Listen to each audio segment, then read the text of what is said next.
16. I felt a lot better knowing that Scar was going to be out of the way. Pulling myself out of the window, I threw myself through the air into the green city, using destiny to break my fall as I rolled onto the plaza in front of the Judiciary and Medical Center. Only destiny's help would have kept me alive in that maneuver. But I came up and sprinted across the lawn as I made my way to go down into the city. As I ran, 2 ships sighted me and began to shoot at me. I deflected the blasts of the one into the barrel of the other, the cockpit of which began to smoke. I could see the Profithian travel out to avoid his crashing vehicle. The second still continued to shoot, so I reached out with the force pulled it down, slamming it into the ground as it skidded across this plaza and crunched off on the other side, began to fall into the air, and I dove on top of it, landing on its cockpit. I pulled out Talonthorn and smashed the windshield and held Talonthorn above the pilot, who screamed and reached for his traveler and disappeared from the cockpit. I threw myself from the ship just before it slammed into a building and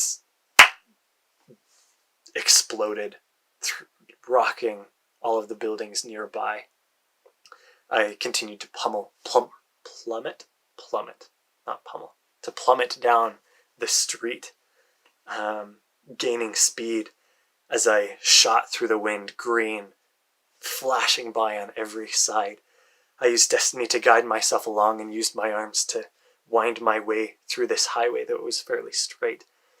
I went down the city extremely quickly. As I started to near the bottom, I threw Talonthorn out to the side and slammed it into the building to the side of me, singing to its full note to keep it from shredding on contact.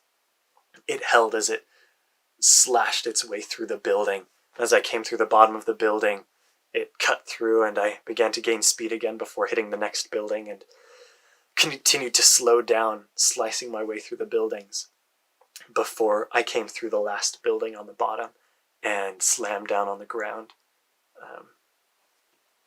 And again, siring to keep myself from taking any damage. I pulled myself up and shook rubble free of Talonthorn's swirling wires, before racing off in the sound of conflict. I came on the far side. I could see the rebellion fighting Profithians that were in between me and them, and I raced in between the Profithians and started fighting them, deflecting blasts and reaching to press their travelers to send them back to the world from where they'd come. As I couldn't press their travelers with by siring with destiny, or it would have completely corrupted the crystals. Just being nearby and siring was enough to corrupt them that they were barely able to travel through. By the time that they got through to the other side, their travelers wouldn't work anymore. And so I was able to race through and send them all back as they tried to fight me and defeat me, and they just couldn't do it with destiny on my side. As when there were just a few of them left, the rebellion rushed forward with all the more excitement, and the last Profithians finally raced away to get away from us. And the rebellion cheered, at least this group of them. I made sure that they took those that had been wounded back outside the city and made sure that they kept from underneath the buildings, taking down buildings as they went so they weren't underneath. I knew things were going to happen with this city and I didn't want them underneath. I found Othon and Blaze fighting along the rebellion, and I jumped onto Blaze behind Othon and directed them where to go from here. I could tell where the Seer was. Not strongly. I still couldn't tell exactly through destiny, but I knew where we needed to go. We raced forward, fighting as we went. Athon had a laser bow and shot efficiently everywhere that we tried to get. And I stopped Blaze as we got onto to a plaza, a large area on every side without any buildings. And I could tell that a building on the far side, unmarked and small, was where the Seer was waiting. I said, all right, I need you guys to get me to that building, and then just get out. Do as much destruction as you can, but stay safe. I don't want you risking your necks for me. And they nodded, and we raced across the plaza. There were Prophithians waiting and hiding, and I was able to deflect their blasts as Athon shot them down, and Blaze sent lines of fire through the streets as Prophithians rushed to meet us. And chaos broke out, and Athon told me to just leave, that they could handle themselves, and I knew that was true, but part of me also just didn't want to go. I steeled myself and threw myself off of Blaze's back, running the last few feet to the building and mentally disengaging the lock as I threw open the door and ran into darkness.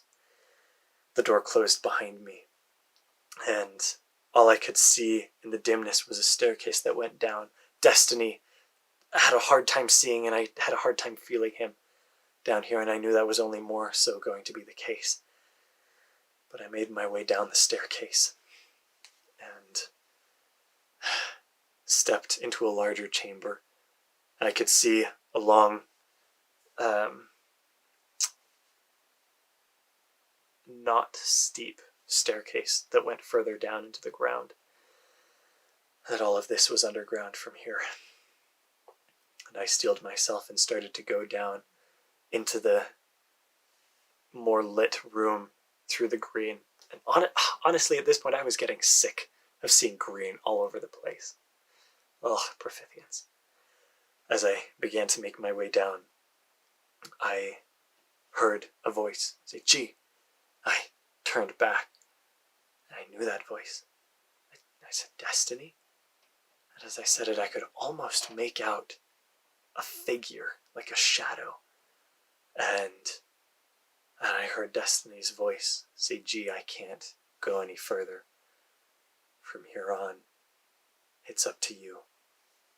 And I said, I don't know if I can do it. It's always been your power that I've been using. On my own, I'm just Reggie. I don't know if I can do this without you. And he said, "You're going to have to. The Seer is as connected to me as you are. You need to do this on your own. I know you can do it. You've always done the right thing, G, and that's all you need to do." I had no assurance from him that I was going to be the one to make it in the end. But I was willing to do it, even if it just saved one of the darkened. I was willing to do it. I nodded to Destiny, and he put his fist to his opposite hip, crossing his arm over his stomach in salute, and seemed to disappear. If he'd even been there in the first place, I wasn't entirely sure if I'd seen that or just made it up. But I made my way down the staircase and into a large chamber. There was a massive hole in the center, and I could see a lit chasm below, and on the far side stood a Prophithian. I could see the wrinkles on the back of his head, and he was wearing exotically colorful robes, and he seemed to be muttering. I wondered if he was talking to Destiny as I had been. But I steeled myself and ran, throwing myself over the chasm. I still had a little bit of access to Destiny's ability as I threw myself over the chasm, drawing Talonthorn to just cut him down. And I came down on the other end of the chasm, But before I could strike, he spun around, catching my arm with one hand and slamming me with his palm with the other hand. And the moment his palm touched my chest, I froze up and my muscles spasmed a little bit. I couldn't move. He had me paralyzed somehow. And he held me there, saying, "What? No introductions before the fight?" He said, "Well, I know enough about you by this point anyway. Darren has told me all about you, and I've seen you on my own with Destiny's help." He said, "But I'll tell you about myself before we fight." I was just like, let's get this over with. I don't care. But I couldn't move. I couldn't say anything. And he said, "I am Firusin Layafotheava, the Seer of Moirai, the leader of the Profithians, the leader of the world of truth, of becoming, of decision, of trust. And I will destroy you and destroy this rebellion." He continued to talk, and I didn't care. I just wanted to get this done with. I had this groove going, and he completely cut me down. But he continued to talk, and I stared at his wrinkled face, but he somehow still had crazy energy, and these gauntlets had had completely paralyzed me. As he continued to talk, I could see this crazy look in his eyes, and I could tell that he was not completely there. But as he talked, there was a sound from behind, and as Firusin Layafotheava turned to look, I could see Profithians coming in, and they had detained Athon and Blaze, and had them they had Athon in handcuffs and had Blaze like in an anti-gravity field. And I realized they were both alive, but they were captured, and the Seer, whatever his name was, he said, and the stakes rise. He said, "If you don't manage this, it's not just you that dies. Remember that, G. There are a lot of lives resting to see what happens with this prophecy." And with that, he took me to the edge of the chasm and threw me down into the endless space below. End of chapter 16.